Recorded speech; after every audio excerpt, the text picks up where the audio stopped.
Okay, I'm reloaded. Hi guys, it's me, Uncle Nabil, and I am back. I've been away, and I turned my back on the world for 5 minutes, and look at all the fuckery that occurs. Fuckery of the highest order, I must say. Where do we even begin? Charlie Kirk. Whew. I mean, couldn't have happened to a nicer guy. It's an old story now, but I must say, like, human beings really, really disgust me. You know, so did Charlie, but I don't think it's fair what happened. I will never celebrate the death of, actually, that's not true. I have celebrated some deaths. It's a weird one, right? Because he was 31. To me, he's still a little boy. He's not a man. He still had time to change. Even if he didn't change, no one deserves to get taken out like that. Even though the things that they say were very foreshadowing. This is the same man that said that he felt that deaths through gun violence were a necessity. The same man who constantly, at one point in his life, defended the murder of Palestinian journalists and, had all kinds of horrible things to say about the black community, about single moms, about Muslims, about... Generally, just a medley of horrible things came out of his mouth. But does that make it okay for him to die that way? No. What also is weird is how everybody immediately thought that it was us that did it. By us, I mean all the demographics I represent. So many strange things happen because it's like in Nigeria, we have a saying, the more you see, the less you understand. And that's what's been happening with news lately because he gets shot in the neck. Cracked in the neck like a man in Saw 3. Sorry, I'm a big Gigs fan. Everybody starts targeting HBCUs, like, historically black colleges and universities in America, because somehow it's a black person's fault that he died that way. And it's like, I'm sorry, but what black man would have gotten anywhere near a place full of that many Republicans with a sniper rifle? Are you fucking crazy? Even Denzel Washington from The Equalizer would not have been able to sneak in as a black man with weapons on a campus like that. Even though that was actually an HBCU campus, which is ironic. There were threats being made to black universities and colleges, and people still went out and attacked black people. In fact, yet another white male, a male that just happened to be white, went into a church and killed a bunch of people again, a la Dylan Roof. Nobody made any noise for that. Anyway, within hours, they discover a guy who supposedly was the one that shot Charlie Kirk. But what's odd is, from the footage, this guy disassembled his rifle, jumps off a roof, reassembles it before throwing it away. And this guy was so not black. This guy looked like he never listened to a hip-hop album in his life. They blamed the liberal left. I'm sorry, but what liberal would be that good with a rifle from that distance? It turns out that this guy was not only right-wing, but he was a groiper. Now, the groipers are people who are linked to Nick Fuentes, who is, like, trying to bring Nazi back. Yeah. You motherfuckers don't know how to... He was one of those people, right? That's like blaming the Wu-Tang Clan for, like, indie rock music remixes of songs. It is two totally different genres of asshole. And this guy was a groiper, although groipers tend to be, like, very homophobic, and this guy apparently had... I don't know whether it was a trans girlfriend or a male partner. Like, this guy is a conflicted man. I've watched The Manchurian Candidate, and I know about MK Ultra. It is a real thing. I know that sometimes the government can use vulnerable people to make them think that they're carrying out an execution when they have someone else pull it off from a distance, and then that way the convenient person gets taken in as a decoy or a scapegoat if they fail with the execution. It's been done. Like, for example, the man who was arrested for killing Malcolm X didn't actually fire the shots to kill Malcolm X, because Malcolm X was shot from a different angle.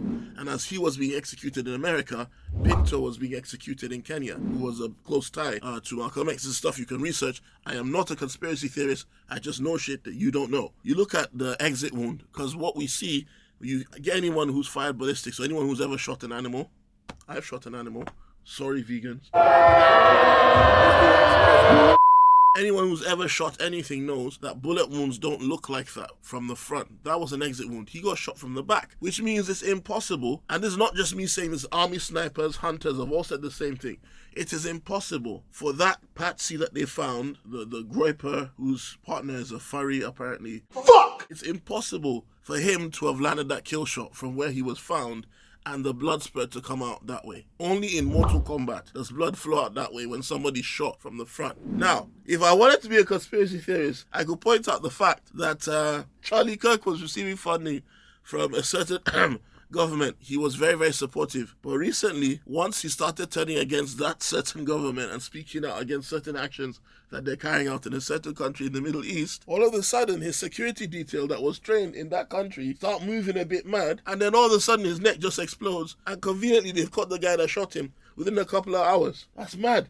They caught that guy quicker than they caught the guy that supposedly only nicked Donald Trump's ear with a sniper rifle round.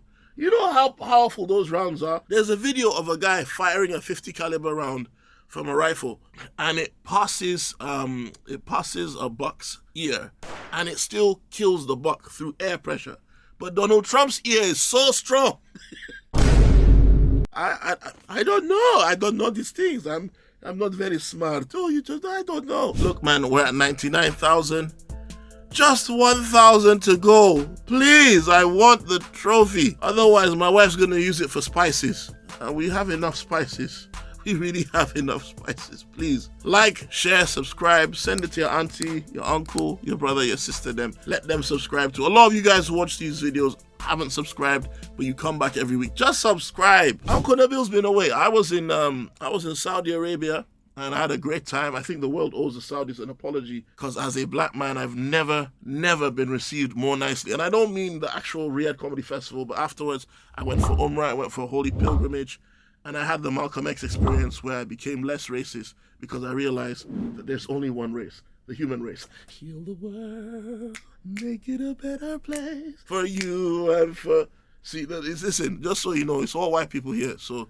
They don't know when to jump in. Of course, I was a Riyadh Comedy Festival, Riyadh season for comedy, hosted, I think, by Turki Al Sheikh. I mean, he tweeted me, so I'm guessing he had something to do with it. And a lot of people have been critical and said all kinds of stuff. A lot of people were not happy with Dave Chappelle, a practicing Sunni Muslim, for going to Saudi Arabia. It's funny. For going over and performing in Saudi because of human rights violations that they believe that Saudi has done or whatever. Would Dave, would Bill Burr, would any of these people receive the same backlash or abuse for acting in a Hollywood movie? That's interesting, because Hollywood as an industry, the first Hollywood movie was Birth of a Nation. Hollywood was created to perpetuate racial stereotypes and justify the discrimination against black people. Hollywood is completely linked to the Republican Party in America. If you don't put certain things in your films, or if you have a movie that goes a bit too liberal or whatever, you get panned. They say go woke or go broke. That's an actual thing. Hollywood was directly responsible for the dehumanization of people in the Middle East for decades, which made the so-called war on terror possible. To this day, Muslims and black and brown people around the world feel the effect of the propaganda of Hollywood. A lot of us got criticized because apparently, you signed a contract agreeing not to mock the Saudi royal family and not to mock, Islam. Well, I have news for you. A lot of us are Muslim. Dave Chappelle's a Muslim. I'm a Muslim. Why the hell am I going to insult my faith? I don't insult any faith. These are the same people that say to you, respect the law of the land you're in. Okay? Well, it so happens that in Saudi Arabia, it's against the law to insult their culture and their royal family. What? So to prove my worth as a comedian, you want me to go and commit treason in another country? You go do it. All I'm saying is, if really and truly it's not about who's funding something based or who's committed more atrocities, what's the real reason people were so upset about people going down to Saudi? The same people who will buy a pay-per-view to watch a boxing event or a Formula One event in Saudi Arabia. The same people who... I've signed green rooms with people who have said, oh my God, I can't believe someone's wearing Canada Goose. It's terrible what they do to those geese. Whilst brandishing a brand new iPhone, right? That iPhone comes from the blood of Congolese kids. But that struggle isn't important to you. All I'm saying is keep the same energy for everything or shut your mouth. Now, first of all, my condolences to people who lost family and were traumatized by what happened in the synagogue attack. Muslim, Jewish, doesn't matter. Whatever your religion, nobody should be killed. No innocent person should be killed anywhere, especially not in a place of worship. The following day, a mosque got burnt down. And it was a crisp by the time the police arrived, and the man that was inside had to escape by himself. Then also, 2 people died, but one of them, a worshipper, was shot by the police. Who trained this police officer? Have you seen what the guy's name is? Jihad al-Shami. That guy is more conveniently named than a bad guy from Arkham Asylum. Jihad al-Shami literally means Holy War of Syria. Who the fuck is naming their child Bro, I've been Muslim my whole life. Nobody names their kid like that. I've never met anybody my whole life with a name like Jihad al-Shami. What other stereotypical name could you possibly come up with? Le Baguette. Like, it doesn't make sense. And it's also right after the UK government announces that they will officially recognize Palestine as a state. And it's like, why is it that these jihadi types always do things at a time that makes life worse for Muslims? Remember way back when everybody thought JC was going to save the universe, not Jesus Christ, the other JC that all these fools were worshipping.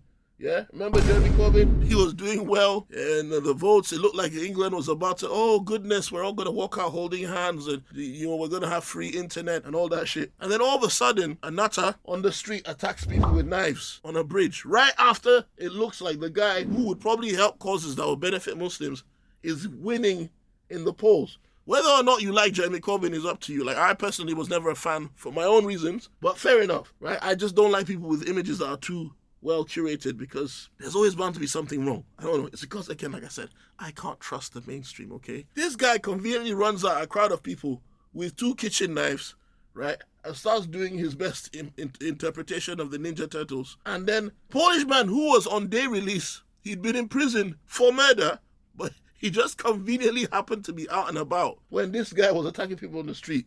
And he managed to use, trust the Polish guy to have the wrong tools but still get the job done. He used a fossilized elephant tusk or some weird weapon to disarm and take down the knife man on a bridge. So guys, we've got now this for years people have been worried about this electronic ID, it's an EID thing happening. And it just so happens that the future governor of Gaza, it makes me sick to say it, Tony Blair's son may have a position within a company that may be in a position to carry out the contract for this in the future. I actually remember one of my friends sitting in a car with me telling me that this is about 17 years ago, telling me that very soon the far right will become politically credible in the UK. And I thought, oh, shut up, man. Because this is a guy who's a bit crazy, His daughter knew how to make a bow and arrow from scratch at the age of 7, and he stockpiles dry foods. Well, who's laughing now? I've got about 20 kilos of beans in my house. Things are very scary, and the best thing we can do is prepare for the worst. So learn Kung Fu, grow your own food, and buy a farm, because we are fucked. The party of Keir's no personality Starmer and their red caps quoting Donald Trump. At least try harder, man. How the fuck? Like, I'm telling you, back in the day, like this is the political situation in Great Britain right now. But I'm in a room full of, they're not from the best generation. They're not millennials. They don't know about the WWE, the Attitude Era with Stone Cold Steve Austin. Back in the day, wrestling had characters. You had Hulk Hogan. Yeah, brother, what are you going to do when the Hulkamaniacs come down on you? But we had that. And then you had the bad guys like Iron Sheik. Fuck the Hulk Hogan. I fuck your ass, put you in camel clutch, make you humble. You knew who the good guy was and who the bad guy was. But then eventually, wrestling just became a thing where it was different levels of bad guy. That's politics now. In Western politics, there are no good guys. I think the only good guys in politics really are them South American guys, but nobody knows what they're saying. So, depending on what side of the fence you sit on, obviously, West Africa's holding it down now. Shout out to Mali and shout out to Burkina Faso. But apart from that, all these guys, like pretty much, this is not even dog whistling anymore. It's a wolf howl. Ooh, he sucked Donald Trump's balls. That's what he's saying. Like, there's no point in voting, guys. Honestly, we need to do what France is doing right now. No, not being smelly and baguettes. No, actually, let's do what Indonesia is doing. Because that's the only way things are going to change. Because these people aren't even pretending to be different anymore. The difference between Keir's, Farage, all these other people is that Keir's is stumbling while he pushes us further and further to the right. Whereas these other guys are just running with it. That's the only difference. They're all a bunch of shills for billionaires who don't care about us. Every last one of them. And they need to be changed regularly, like nappies, for similar reasons. Oh, another interesting one. I was just in Milton Keynes, but somehow I managed not to see it. There is Nigerian art on display at Milton Keynes Station. Let's give our sister a big salute. It's amazing to see Nigerian art on display. There is lots of Nigerian art on display in the UK. The difference is this wasn't stolen from the cold, dead hands of our ancestors. So yeah, sister, you keep going. Get your money. But yeah, we still need those bronze heads back. You thieving fucks. Okay, that's it. We're done for now. Thank you very much. Please like, share, subscribe, share with your friends, your family, and I will see you again here very soon. Who knows, in the future, we might be weekly. Please watch The Purple Pill, share it with your friends, your family, enemies too. Who knows, they might see sense after they watch it.